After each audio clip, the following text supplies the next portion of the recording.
जय जय श्री राधे। श्री श्री राधा रमणो जयति। भजनिताई गौर राधे श्याम। जप हरे कृष्ण हरे राम। चरित सुधा। श्री श्रीमद राधा रमण चरण दास देव बाबाजी महाराज बड़े बाबाजी का जीवन चरित्र। मूल बंगला संपादक प्रकाशक श्री रामदास बाबाजी।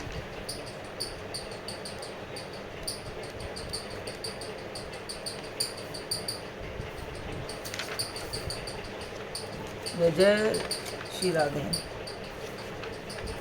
आज हम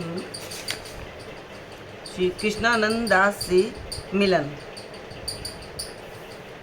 एक दिन एक जटाजूटधारी बंगाली साधु का बड़े बाबाजी महाशय के साथ मिलन हुआ। साधु ने पूछा, तुम लोग किस संप्रदाय के हो? बड़े बाबाजी, हम लोग गौड़ी वैष्णव संप्रदाय के हैं। साधु, गौड़ी शब्द का क्या अर्थ है? बड़े बाबाजी, गौड़ देशवासी, किंतु मैं उसे गौड़ी न कहकर गौरी कहता हूँ, क्योंकि ये संप्रदाय गौर संबंधी है।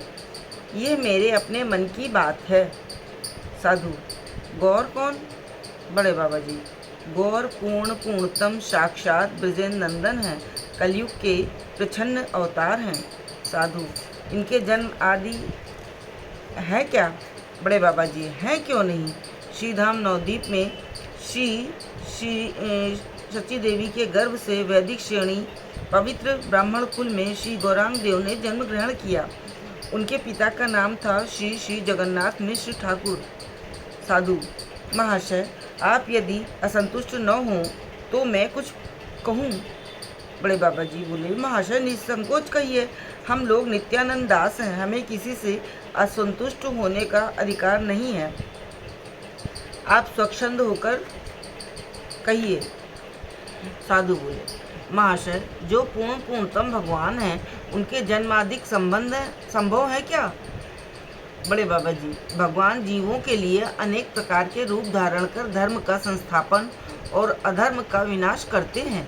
वे लीलामय हैं। जब उनकी लीला करने की इच्छा होती है, स्वयं मानव रूप से अवतीर्ण हो लीला प्रकाश करते हैं, जैसे श्री रामचंद्र, श्री कृष्णचंद्र, श्री गौरांग चंद्र इत्यादि।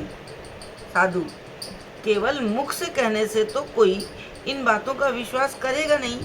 आप यदि कोई शास्त्रीय प्रमाण दिखा सकें तो मैं ठीक है। बड़े बाबाजी, महाशय इस विषय में शास्त्रीय प्रमाण तो बहुत हैं, पर शास्त्रीय प्रमाण की आवश्यकता तो तब होती है जब प्रत्यक्ष प्रमाण न हो।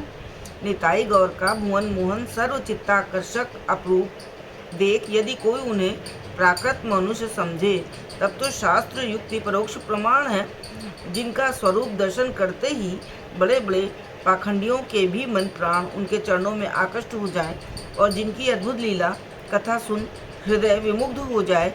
उनके रसमय विग्रह पूर्णतम भगवान होने में क्या संदेह है।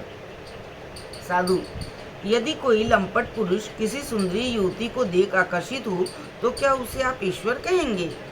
बड़े बाबाजी, नहीं, क्योंकि सुंदरी युवती को अपनी इंद्रिय वृत्ति चरितार्थ करने की साधिका मानकर ही लंपट पुरुष उससे प्रेम करता है और उसकी ओर आकर्षित होता है। यदि किसी कारण उसकी वो सुंदर मूर्ति कुरूप हो जाए तो क्या वो उससे फिर भी वैसा ही प्रेम करेगा?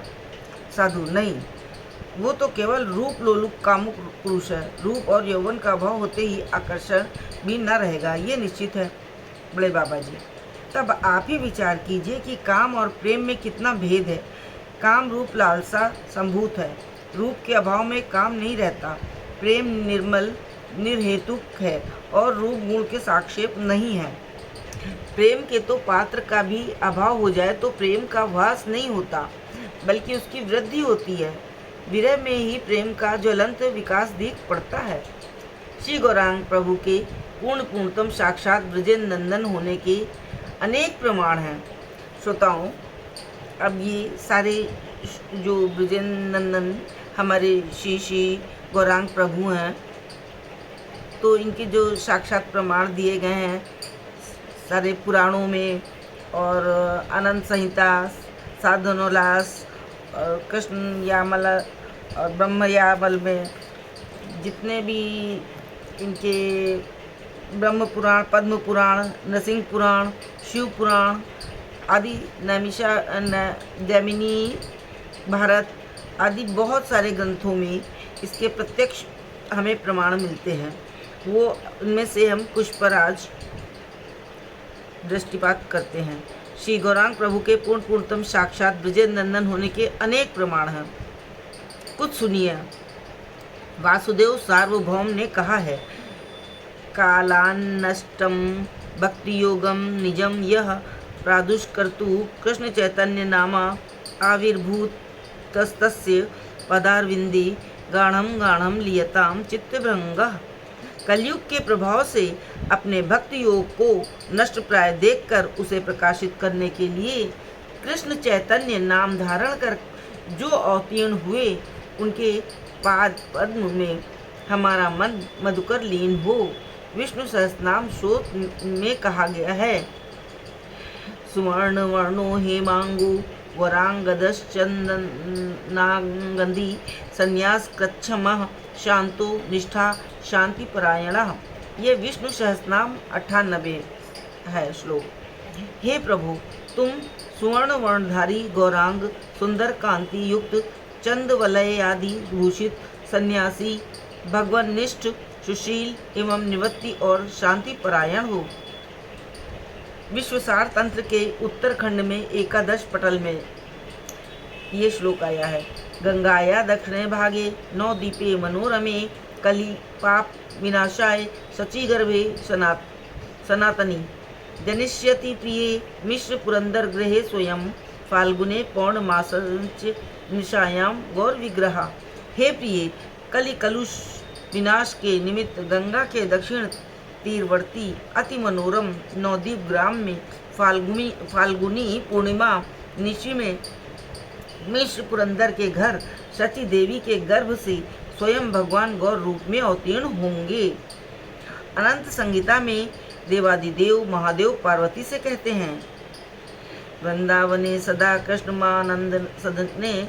कृष्णानंद सदने मुदा वामे च राधिका देवी स्थित्वा रमयते प्रिये नवद्वीपे च सा कृष्ण आदाय हृदय स्वयं गजेंद्र गमनाम राधाम सदा रमयते मुदा। ललिताध्याश्च यः सख्यः श्री राधा कृष्णयोः शिवे सेवन्ते निज रूपेण वृंदारण्ये च तौ सदा। नवद्वीपे तुत्साह सख्यो भक्त रूप धरा प्रिये एकांगम गौरांग हरिम सेवन्ते सत्तम मुदा। य एव राधिका कृष्णः स एव गौरविग्रहः यच्च वृंदावनम देवी नवदीपंच तत्शुभम। वृंदावने नवदीपे भेद बुद्धिश्च यो नरः तथैव राधिका कृष्णे गौरांगे परात्मनि। मच्छुपात निर्भिन्न देहः सोऽपि नराधमः पच्यते नरके घोरे यावद आहूत संप्लवम। हे प्रिय, परमानंदमय श्री वृंदावन धाम में महाभाव स्वरूपिणी श्री राधिका देवी जिन श्री कृष्ण चंद्र के बाईं ओर रहकर सुख भोग करती हैं, वे कृष्ण चंद्र ही नवदीप में गजेंद्र गामिनी राधिका को हृदय में धारण कर परमानंद भोग करेंगे। जो सखी गण श्री वृंदावन में राधा कृष्ण की सेवा करती हैं, वही भक्त रूप धारण कर राधा कृष्ण मिलित तनु गौरांग देव की सेवा करेंगी। जो राधा कृष्ण है वही गौरांग हैं, जो वृंदावन है वही नवदीप है, जो सखी मंजरी हैं वे ही गौर भक्तगण हैं। इसमें जो भेद बुद्धि करेगा वो नरधम हमारे शूलाघात से प्राण त्याग कर महाप्रलय काल पर्यंत घोर नरक में वास करेगा। श्रीमद् भागवत में नंद महाराज के प्रति गर्ग मुनि का वाक्य है, आसन वर्णास्त्र यो ह्यस्य ग्रहतो अनुयुगम तनुम शुक्लो रक्त तथा पीत इदानीम कृष्णताम गतः। हे नंद महाराज, तुम्हारा ये पुत्र प्रत्येक युग में शरीर धारण करता है, कभी शुक्ल वर्ण का कभी रक्त वर्ण का। इस समय कृष्ण वर्ण हुआ है, कलयुग में पीत वर्ण धारण करेगा। कपिल तंत्र में कहा गया है, जम्बूद्वीपे कलो घोरे मायापुरे द्विजालये जनित्वा पार्षदैः सार्धम कीर्तनम प्रकटिष्यति। घोर कलयुग में भगवान जम्बूद्वीप के अंतर्गत मायापुर नामक स्थान में विशुद्ध ब्राह्मण वंश में जन्म लेकर पार्षद सहित नाम संकीर्तन प्रकट करेंगे। कुलार्णव तंत्र में हर पार्वती संवाद में ततः काले च संप्राप्ते कलौ कोऽपि महानिधि हरि नाम प्रकाशाय गंगा तीरे जनिष्यति। घोर कलिकाल के प्रभाव से धर्म की क्षीणता और अधर्म का प्रादुर्भाव देख धर्म संस्थापन की इच्छा से प्राकृत इंद्रिय के अगोचर साक्षात भगवान कालोचित हरि नाम प्रकाश करने के लिए गंगा तीर पर जन्म ग्रहण करेंगे। अनंत संहिता में कहा गया है, गौरी श्री राधिका देवी हरि कृष्ण प्रकीर्तितः एकत्वाच्च तयोः साक्षादिति गौर हरिम विदु। गौरी शब्द से राधिका का, हरि शब्द से कृष्ण का बोध होता है। अतएव गौर हरि कहने से राधा कृष्ण मिलित तनु के अतिरिक्त और कुछ बोध नहीं होता। साधनोल्लास तंत्र में कहा गया है, सची सुत छलात् कृष्ण कला वव तरिष्यति या काली सैव तारा स्यात् या तारा त्रिपुरा सिहा। त्रिपुरा या महादेवी सैव राधा न संशयः, या राधा सैव कृष्ण स्यात् यह कृष्ण स शचीसुतः। श्री कृष्णचंद्र कलिकाल में शचीसुत रूप में अवतीर्ण होंगे। जो काली हैं वही तारा हैं, जो तारा हैं वही त्रिपुरा हैं। इस प्रकार महादेवी त्रिपुरा ही श्री राधिका हैं, जो राधिका हैं वही कृष्ण हैं, जो कृष्ण हैं वे ही गौरांग देव हैं। इसमें किंचित मात्र संदेह नहीं है। कृष्ण यामल में गौरांगो नाग गंभीरा स्वनामामृत लालसः दयालु कीर्तनग्राही भविष्यति शचीसुतः। पूर्णतम भगवान श्री कृष्ण कलयुग में तप्त कांचन कांति जलद गंभीर मधुर भाषी निज नाम अमृत आस्वादन लोलुप परम दयालु संकीर्तन परायण शचीसुत रूप में अवतीर्ण होंगे। ब्रह्मयामल में कलो पूर्णानंद नंद्रस त्रिभुवन विजयी गौर सुत नवदीपे जाता सुरधुनि समीपे नरहरि ददत पापिभ्यो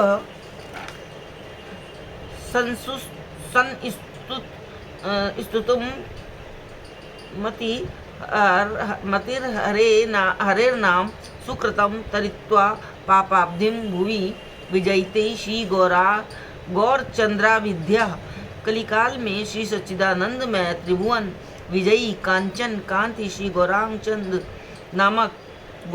नामक नर नारायण सुरधुनि तीरवर्ती नवदीप धाम में अवतीर्ण होकर पापियों को हरि नाम रूप सुकृत दान द्वारा पाप सागर से उद्धार कर जगत में जय युक्त होंगे।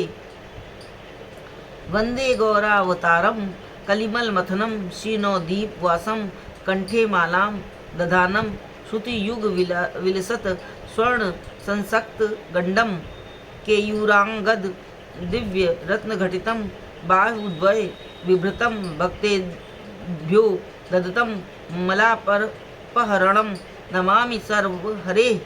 जिनकी अंगद वलयादि भूषित आजानुलंबित दोनों भुजाएं हैं, जो कंठ में सुगंधी माला धारण किए हैं, जिनके दोनों कर्णों में सुवर्ण कुंडल विभूषित हैं, जिनके गंड स्थल में किंचित लालिमा झलक रही है, वे भक्तगण के बहुजन्मार्जित पाप पुंजहारी मंगलमय हरिनाम वितरणकारी कलि कलुषहारी नवदीप विहारी श्री गौर हरि है। उनकी वंदना करती हूँ। वायु पुराण में भगवत उक्ति कलौ संकीर्तनारंभे भविष्यामि शचीसुतः स्वर्नदी तीरमास्थाय नवद्वीपे जनाशये तत्र द्विजकुल श्रेष्ठे शुद्ध सत्वे द्विजालये। मैं कलयुग में युगोचित नाम संकीर्तन के प्रचार के निमित्त बहुजन समाकीर्ण गंगा तीरवर्ती नवद्वीप धाम में विशुद्ध ब्राह्मण कुल में सची देवी के पुत्र रूप में अवतीर्ण होऊंगा। जैमिनी भारत में कहा गया है, कलौ कृष्ण व अवतारो अपि गूढ़ा संन्यास रूप धृक। कलयुग में कृष्ण अवतार से भी गूढ़ सन्यासी रूप में प्रच्छन्न अवतार होगा। सौर पुराण में सुपूजितः सदा गौरः कृष्णो व वेदविद द्विजः। श्री कृष्णचंद्र ही वैदिक ब्राह्मण होकर गौरांग रूप से सदैव जगत में पूजित होंगे। छंदोग्य उपनिषद में कहा गया है, अन्न ब्रह्म पुरम नाम पुंडरीकम यदुच्यते तदेवाष्टदलम पद्म सन्निभम परम अद्भुतम तन्मध्ये दहरम साक्षात् मायापुर इतीर्यते तत्र वेशम भगवतैश्च चैतन्यस्य परात्मनः। यहाँ जिसको ब्रह्म मंडल कहा गया है, उसी अष्टदल पद्म सदृश परम धाम के मध्य में मायापुर नामक स्थान परमात्मा भगवान श्री चैतन्य देव का आविर्भाव स्थान है। चैतन्य उपनिषद में महादेव कहते हैं, रहस्यम ते वदिष्यामि जाहुनी तीरे नवदीपे गोलोकाख्ये धामनि गोविंदो द्विभुजो गौरः सर्वात्मा महापुरुषः महात्मा महायोगी त्रिगुणातीतः सत्वरूपो भक्तिम लोके काश्यतीति। हे देवी, मैं तुमसे परम रहस्य कहता हूँ। गोलोक धाम में जो गोविंद हैं, वे ही गंगा तीर पर नवदीप धाम में द्विभुज सर्वांतर्यामी महात्मा त्रिगुणातीत सत्व स्वरूप गौर रूप से जगत में भक्ति वितरण करेंगे। ऊर्ध्वानाय संहिता में ये कहा गया है, संधो कृष्णो विभु पश्चात देवक्याम वसुदेवतः कलौ पुरंदरात सच्याम गौर रूपो विभु स्मृतः। जो द्वापर युग में वासुदेव देवकी के घर भगवान कृष्ण रूप में अवतीर्ण हुए हैं, वे ही कलयुग की प्रथम संध्या में मिश्र पुरंदर से सची देवी के गर्भ से भगवान गौरांग रूप में अवतीर्ण होंगे। ब्रह्म पुराण में कहा गया है, कले प्रथम संध्यायाम लक्ष्मीकांतो भविष्यति दारु ब्रह्म समीपस्था सन्यासी गौर विग्रह। लक्ष्मीकांत भगवान कलयुग की प्रथम संध्या में गौर वर्ण सन्यासी रूप धारण कर दारु ब्रह्म समीपस्थ होंगे। पद्म पुराण में कले प्रथम संध्यायाम गौरांगौ असौ महीतले भागीरथ्या तटे भूयो भविष्यति सनातनः। यही सनातन श्री कृष्ण कलयुग की प्रथम संध्या में भागीरथी तीर पर श्री गौरांग रूप से फिर अवतीर्ण होंगे। गरुड़ पुराण में शुद्धो गौरः सुदीर्घांगु गंगा तीर समुद्भवः दयालु कीर्तनग्राही भविष्यामि कलो युगे। मैं कलयुग में शुद्ध गौरवर्ण सुदीर्घ अंगधारी दयालु और कीर्तनग्राही रूप में गंगा तीर पर प्रकट होऊंगा। ये गरुड़ पुराण में कहा गया है। जैमिनी भारत में भक्ति योग प्रकाश्य लोकस्यानुगृहाय च संन्यासाश्रम आश्रमाश्रित्य कृष्ण चैतन्य रूप धृक। मैं मनुष्यों पर अनुग्रह कर भक्ति योग का प्रकाश करने के निमित्त संन्यास आश्रम ग्रहण कर कृष्ण चैतन्य रूप धारण करूंगा। शिव पुराण में द्विजा भुवि जायध्वम भक्त रूपिणः कलौ संकीर्तन आरंभे भविष्यामि शचीसुतः। हे देवगण, तुम लोग कलयुग में भक्त रूप धारण कर जन्म ग्रहण करो। मैं भी संकीर्तन प्रवर्तन करने हेतु सचिनंदन रूप से अवतार लूंगा। श्रीमद् भागवत में कहा गया है, कृष्णवर्णम त्विषा कृष्णम सांगोपांगास्त्र पार्षदम यज्ञै संकीर्तन प्रायैर्यजन्ति ही सुमेधसः। जो भीतर कृष्णवर्ण बाहर आकृष्ण गौर जो भीतर से कृष्णवर्ण बाहर आकृष्ण गौर कांतिधारी अथवा सुवर्ण वर्ण है, उनकी अंग उपांग एवं पार्षद सहित सुमेधागण संकीर्तन यज्ञ द्वारा उपासना करेंगे। नरसिंह पुराण में सत्य देव कुलादिनाश समय स्फुरज्जन्नर केशरी त्रेतायां दशकन्धरं परिभवन रामाभिनामाकृतिः गोपालं परिपालयन् ब्रजपुरे भारं हरन् द्वापरे गौरांगः प्रिय कीर्तनः कलयुगे चैतन्य नामा हरि। जो हरि सतयुग में दैत्य कुलाधिपति श्री हिरण्यकश्यप का नाश करने के लिए नरसिंह रूप से प्रकट हुए, त्रेता युग में 10 स्कंद रावण का पराभव करने के लिए के निमित्त राम रूप से अवतीर्ण हुए, जिन्होंने द्वापर में पृथ्वी का भार हरण करते हुए ब्रजपुर में गोकुल का पालन किया, वे ही कलयुग में गौरांग रूप में कीर्तन प्रिय होकर चैतन्य नामधारी होंगे। इस प्रकार के और बहुत से शास्त्र प्रमाणों से श्री गौरांग देव का पूर्णतम महत्व सिद्ध होता है। मैं कितने प्रमाण और बताऊं। 3 दिन तक इसी प्रकार इन महात्मा के साथ विचार विमर्श होता रहा। तब उनके मन में श्री गौरांग अवतार में दृढ़ विश्वास उत्पन्न हुआ। वे बड़े बाबा जी महाशय के चरणों में गिरकर रोते रोते कहने लगे, गुरुदेव, मैंने अब तक प्रथा समय नष्ट किया। मैं घोर नास्तिक और पाखंडी हूँ। आपके दर्शन करके पवित्र हुआ। अब मेरे ऊपर कृपा कीजिए, जिससे मेरा और अधिक समय नष्ट न हो और मैं दयालु निताई गौर का दासानुदास हो सकूं। मेरी और कोई कामना नहीं है। बड़े बाबा जी महाशय ने प्रेमार्द्र हृदय से साधु को प्रेमालिंगन दान कर कृतार्थ किया और मधुर वाणी से कहने लगे, भाई, कलिकाल धन्य है। कलहित जीवों का परम सौभाग्य है। कली पावन अवतार परम दयाल श्री गौरांग सुंदर तुम्हारे ऊपर अवश्य कृपा करेंगे। कोई भय नहीं। हमारे निताई चांद तो अदोषदर्शी हैं। वे बिना विचारे प्रेम धन दान करते हैं। उनके चरणों का आश्रय तो लो, तुम्हारा सब दुख दूर होगा और तुम शांति लाभ करोगे। बड़े बाबा जी महाशय के इन करुणापूर्ण आशाप्रद मधुर वचनों को सुन साधु के हृदय में अनुताप की अग्नि धक धक कर जल उठी। वे उन्मत्त की तरह हा निताई जय निताई कहकर उच्च स्वर से क्रंदन करने लगे। उनके धैर्य का बांध टूट गया। वे बड़े कष्ट से समस्त रात्रि जागते हुए व्यतीत की। बीच बीच में हाँ निताई जय निताई कहकर लंबी सांस लेते रहे। प्रभात होते ही उन्होंने मस्तक मुंडन कराया और स्नान किया। मंत्र ग्रहण करने के लिए अत्यंत आग्रह करने पर बड़े बाबा जी महाशय ने उनकी हार्दिक आरती देखकर निताई चांद के आदेश का स्मरण कर उनके कान में मंत्र प्रदान किया। साधु का नाम था कृष्णानंद दास। वे बड़े बाबा जी महाशय के आदेश से पूज्यपाद प्रेमानंद भारती महाशय के साथ अमेरिका गए, पर मार्ग में ही उनका शरीर छूट गया। जय जय श्री राधे, जय निताई।